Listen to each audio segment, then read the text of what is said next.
Bonjour, bienvenue dans la Def. Aujourd'hui, on parle des immeubles de rapport, le principe, les avantages, les inconvénients. Je vous invite, une fois n'est pas coutume, à vous abonner et à mettre un like sur la vidéo. C'est parti!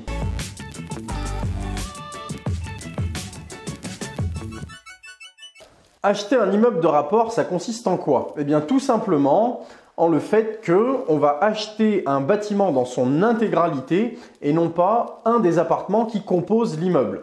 Il y a plusieurs types d'investisseurs et il n'y a pas de meilleure option par rapport à une autre, évidemment. Chaque type d'investissement correspond à un profil d'investissement, mais quoi qu'il en soit, eh bien, il y a des investisseurs qui vont acheter un appartement dans un immeuble et il y a d'autres investisseurs qui vont acheter l'immeuble dans son intégralité. Quels sont les avantages et les inconvénients à acheter l'immeuble dans son entièreté? Eh bien, l'idée, c'est de le voir dans cette vidéo. Premier avantage, c'est le prix au mètre carré. Quand on achète tout un ensemble immobilier, tout un immeuble et non pas un seul appartement, finalement, on a un petit peu un prix de gros. Autrement dit, chaque mètre carré va me coûter moins cher que si j'avais acheté seulement un appartement, une unité dans l'immeuble en question. Le problème qui va avec ça, c'est que effectivement, j'achète moins cher au prix au mètre carré, mais vu que j'achète beaucoup plus de mètres carrés, l'enveloppe globale sera bien plus élevée, ce qui peut rendre plus compliqué l'obtention d'un prêt bancaire. Ça, c'est pour le premier point. Vraiment, le prix au mètre carré, c'est en général ce qui justifie qu'on va acheter tout l'immeuble et non pas seulement une partie de celui-ci. Deuxième chose, il n'y a pas de copropriété. On est seul maître à bord, ça c'est un très gros avantage parce qu'on est les seuls décisionnaires. Quand on a une copropriété, on dispose d'un appartement sur un immeuble qui en propose, je ne sais pas, 20 ou 30 par exemple, ou dans certaines tours 200, eh bien il y a autant de copropriétaires. C'est-à-dire qu'au moment de l'Assemblée générale, quand on va voter la réfection d'une toiture, d'une façade, etc., eh bien, si la majorité souhaite refaire la toiture, par exemple, moi, si j'y suis opposé, je n'ai pas mon mot à dire et je vais devoir participer financièrement à la réfection de cette toiture qui va profiter finalement à tout le monde. Quand je possède tout l'immeuble, la question ne se pose pas. Je ne vais pas m'opposer à moi-même aux assemblées générales. D'ailleurs, il n'y en a pas. Enfin, on se concerte tout seul. Donc, si je veux refaire la toiture, je la refais. Si je ne veux pas la refaire, je ne la refais pas. Ça, c'est un avantage. Ça offre beaucoup de souplesse. L'inconvénient en contrepartie, c'est que vu que je suis tout seul, c'est moi qui gère tout. Donc, il faut que je me soucie de est-ce qu'il faut refaire la façade, est-ce qu'il faut refaire la toiture, etc., etc. Et encore une fois, ce n'est pas parce que j'ai plus de souplesse que je fais ce que je veux. Si la toiture est à refaire maintenant et pas dans 2 ans, eh bien, je vais devoir refaire la toiture et en plus, toute la réfection de cette toiture sera à ma charge. Ce ne sera pas divisé en plusieurs parties parce que je suis le seul propriétaire, donc toute la charge me revient. Évidemment, c'est moi qui perçois tous les loyers de l'immeuble, donc je m'y retrouve normalement, mais tout ça, c'est quand même à prendre en compte parce que oui, je suis seul maître à bord, mais ça impose une certaine responsabilité à avoir, notamment vis-à-vis des locataires. Voilà, c'est moi qui gère tout. Après, je peux déléguer, c'est un point qu'il ne faut pas négliger également. Je peux toujours passer par une agence qui va s'occuper de toute la gestion, mais ça a un coût qu'il faudra prendre en compte dans mes calculs au départ et dans mon business plan. Troisième chose, eh bien, c'est le fait que j'ai plusieurs locataires.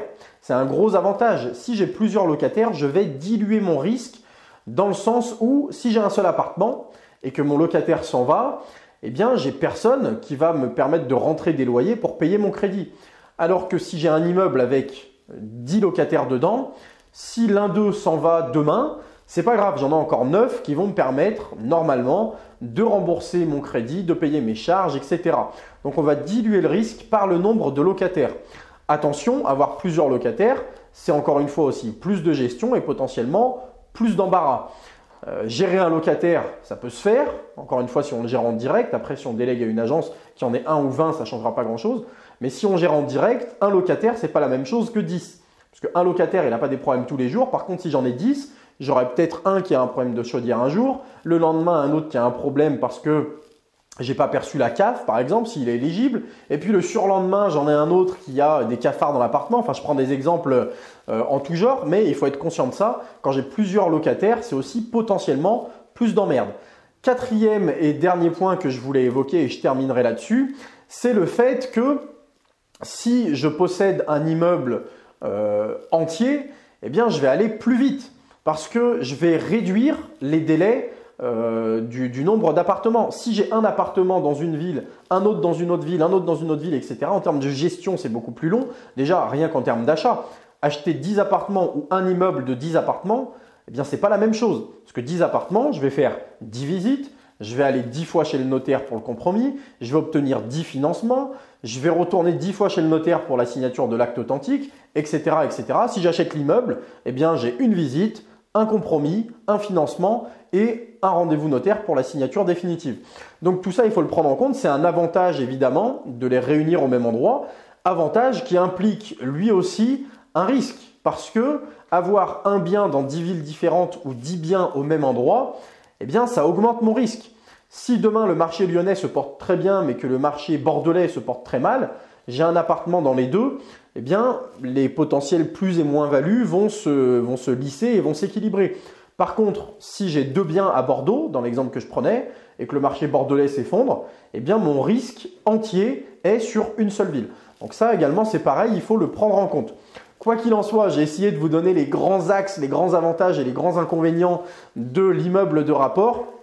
Ce n'est pas les seuls, il y a d'autres éléments à prendre en compte, c'est qu'une toute petite partie, il faudrait une formation complète là-dessus pour bien comprendre les intérêts et les problématiques de l'immeuble de rapport. Évidemment, comme je le disais précédemment dans la vidéo, ça dépend également de votre profil d'investisseur parce que tout le monde n'est pas fait pour acheter de l'immeuble de rapport, tout comme tout le monde n'est pas fait pour la coloc ou la courte durée. Donc, je vous invite à regarder dans les commentaires ou dans la description. On a une formation complète sur les immeubles de rapport et en fait, c'est une formation qui est globale, qui s'appelle les papes de l'immobilier et qui balaye 10 stratégies d'investissement, dont les immeubles de rapport, mais c'est qu'un petit chapitre sur l'ensemble de la formation. Je vous invite à y jeter un coup d'œil et vous verrez qu'on détaille toutes ces stratégies, l'idée étant que vous puissiez trouver celle qui vous correspond. J'espère que c'était suffisamment clair, suffisamment précis. Dites-moi dans les commentaires ce que vous en avez pensé. Pensez également à mettre un like et à vous abonner à la chaîne. Et puis, je vous dis à très vite pour une nouvelle vidéo de la DEF.